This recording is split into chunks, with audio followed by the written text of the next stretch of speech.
Welcome back to Represent NYC on the Manhattan Neighborhood Network. Again, I'm Victoria Bert. I'm the producer of this show. And joining me now is Assemblymember Jan Quart, who represents the 73rd District in New York, which encompasses the Upper East Side, Manhattan, Midtown East, Turtle Bay, and Sutton Place. Did I get it all right? I can't You remember. got it. You're doing great. Yes. Okay. So talk to me a little bit about how your constituents have been affected. Well, it's an incredibly difficult time for all New Yorkers, especially New York City residents, and my constituents are no different. They're undergoing major changes in life that affect them. Two most significant ways are those who are unable to work or may not have their jobs anymore because of the virus, and they work at a place that is closed down or temporarily furloughed. But for most or many, it's a different way of working. It's working remotely, which has its challenges in and of itself. But then you add on the challenges for many of my constituents who have families and have children, who have parents to take care of and look in after. It adds another degree of responsibility and stress to their existing life, both working remotely and taking care of their families' additional responsibilities than we all had about 6 weeks ago. Now, you're obviously not working out of your office. How are your people reaching you? How are your constituents reaching you? Well, what we did is we created a virtual district office in that people can contact us by phone, by email, by Twitter, by a whole host of means. We've remained accessible to the 130,000 people that I represent. And we affirmatively have been active on specific areas which I think are very directly impact the quality of life of my constituents and their day-to-day subsistence, really. And that includes really pushing the state's Department of Labor to work expeditiously to process people through for their unemployment, because that is one of the most significant problems we all face, is that so many people, through no fault of their own, are not able to work or their companies have closed down. What we have to do, separate and distinct from money coming in from the federal stimulus program, is make sure that their checks are being processed through the state and state government. And that's been a primary function that my office has been intricately involved in over the last 4 or 6 weeks. I think this week they just updated the process, correct, of filing for unemployment? For a couple of weeks, people were filing and were not getting confirmation that their applications were processed. They were waiting for phone calls. It was an incomplete, at best, response by state government. At a minimum, people have to know that their applications have been received and being processed and when they could expect payment. Because after all, this is what people are using to live on, to buy food, to pay for their lives. At least certainty in the aspect that their applications have been processed is what we had been pushing for. And what I think the Department of Labor, after some false starts at the beginning, they're doing a better job now. So you've talked about how many millions of people have lost their jobs. What are some of the ways that you think we can mitigate this economic fallout? Well, it's going to be very difficult from the state budget perspective. We just passed the state budget on April 2nd or April 3rd. And at the beginning of the year, we were looking at a $4 to $6 billion budget deficit. By the time we passed the budget, it was at least a $10 billion budget deficit. And that likely will increase over time because people are still not working at anywhere near the rate they were, so tax receipts are down. In the short term, the only thing that is likely going to be really helpful is money through the federal government through a second and possibly a third or even beyond stimulus package. There's no way at the state level to replicate all of that lost income. We will need the help of the federal government. And part of it could be specific to the Medicaid program or education, certainly our hospitals and first responders. But the better approach would be in the scope of block grants from the federal government to the states, similar to what President Obama did when he took office during the recession. And that way gives the states and the cities and the municipalities better options and to tailor how the money can be spent best to help their constituents. Local government and state government knows best how to spend that money in places it will help, but that requires large sums of money in the form of block grants from the federal government. Are there other ways that the budget has fallen short? Well, certainly so, at least in my view on the Medicaid redesign. I was not in support of the way in which that was put forth. But secondly, on the rollbacks of portions of the bail reform, that we had passed last April and only implemented for about 90 days. We reversed course to some extent, and I disagreed with that, and that is in part or a large part why I voted against that budget bill. How did it get reversed exactly? The bill itself had only been, as I said, only been in place 90 some odd days, and there was no statistical analysis or arrest records or bench warrants. There was no data to suggest the bill was not working.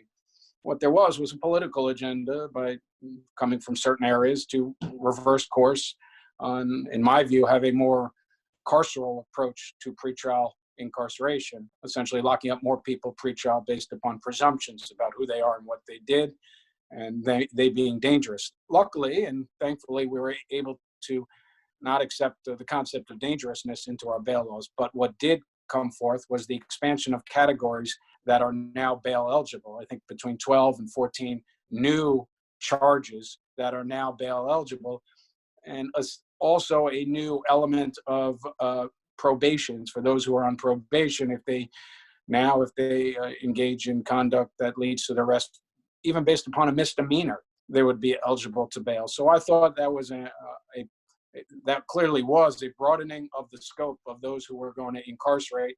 And I thought it was deeply flawed policy and not supported by any of the data from the last 90, 100 days from when the new law was being implemented. And that's why I voted against it. Are there any positives to what this budget? Certainly so. Funding essential services. But we face grave difficulties. And we have to be honest about that in terms of the lack of resources. We should have found new revenue options and looked for new revenue options. There were no new revenue enhancements, whether tax increases or one-shot revenue increases. So that was why we ran into problems with Medicaid cuts or flatlining education funding, is because we did not think creatively, or at least from my view, creatively enough about how to enhance revenue. If not right now, maybe in the fourth quarter or the fourth quarter of this year. So I want to switch gears a little bit and talk about this primary and the primary election in June. And how do you see the BOE sort of ensuring our safety to get to the polls? Hopefully we don't have to get to the polls, and that should be the goal. First of all, you look across our country. Historically, other jurisdictions have done mail-in voting as the sole method of voting. I think Portland, Oregon, and some other municipalities out west, and they've had a high level of participation, and there's been no issue with the integrity of the vote. So I think voting by mail is certainly something that we should look at, and we should look at now. The issue is whether the Board of Elections can implement a complete mail-in by vote in such a short period of time. June 23rd is the primary. What they have done under the governor's executive order is, I think, at least the minimum of making it much, much easier to receive absentee ballots and to list essentially physical illness based upon the virus as a cause for all of us to get absentee ballots. And I think that's a good step. And I think the most recent governor's executive order saying that they're going to send out all ballots by mail, but I'll have to check specifically on that executive order. But I think you're seeing a movement towards we want people to vote, to exercise their vote, but we want to do it safely. We don't want what happened in Wisconsin in a presidential primary, that people lining up virtually on top of each other.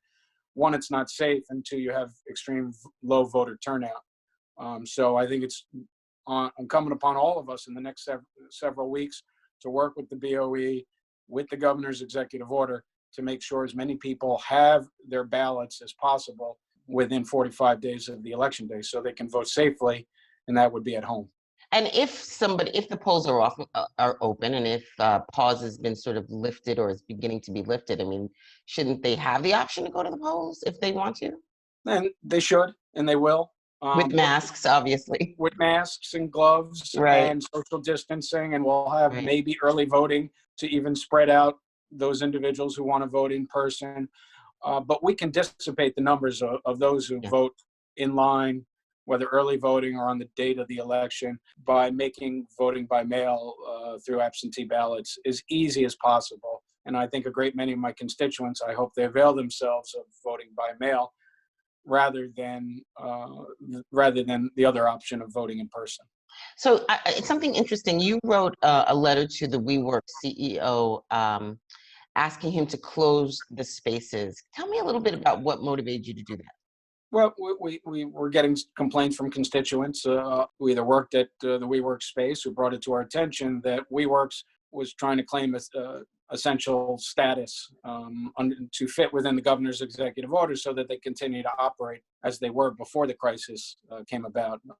What our view is that WeWorks primarily, the overwhelming majority of tenants within WeWork space are non-essential, and that on the whole, by allowing to remain open, they were putting everybody in danger. So we wrote the letter to the governor with other elected officials signing on, asking for clarity under the governor's executive order that WeWork should not be able to continue to operate its space as is, because they truly don't fall within the governor's executive order, and they are not they are not providing essential services by and large for the overwhelmingly within their space. So, final question: do you think that the legislative is going to reconvene this year? I do, and we need to, and we need to remain open virtually with, and we need to continue to do the people's business, and so we should go forth and continue to have a session of some fashion. And also on budgetary matters, we will have to review the budget this year more so than any other year as a moving and continuing document. So we'll have to monitor tax receipts and to see what sort of economic stress we're in. And we'll also have to look at how the next round of federal stimulus, when or if it comes, how that affects our budget picture in the state of New York. So for those reasons, both on budget and both we need to continue to do the people's work and being seen doing the people's work in a virtual way through remote voting and otherwise, that I strongly support the continuation of the legislative session really throughout this year. What effect have you seen on the small businesses in your district? It's been brutal. It's been absolutely brutal for so many small businesses. And you really see the incredible work of so many who run small businesses to keep their employees employed, to try and change the nature of their business on a fly for more takeout. But that's in the food delivery industry. So many of our stores that on the east side that are not delivering food, they've been forced to close. Non-essentials, we're not providing essential services. So the economic impact on those stores is brutal, and we're going to need to help them when we have the resources to. On the other end, for those who are essential and providing food delivery or other perishable items, it's been very difficult to try and change their operations to more of a delivery or a takeout while keeping their employees employed and safe at the same time. So I think they've been doing a remarkable job. We have to help them as elected officials and community people to shop in our districts, to spend our dollars in our districts as best we can to help these stores that remain open get through this very difficult time. Do you see us opening back up in mid-May? And that would be guesswork on my part. It's impossible to say. It's on the science and the medicine and whether we're safe to do so. That has to be our guiding principle. So, of course, we'd love to, but we can't before it's safe. Yeah. Assemblymember Dan Quart, thank you so much for joining us today. Thank you.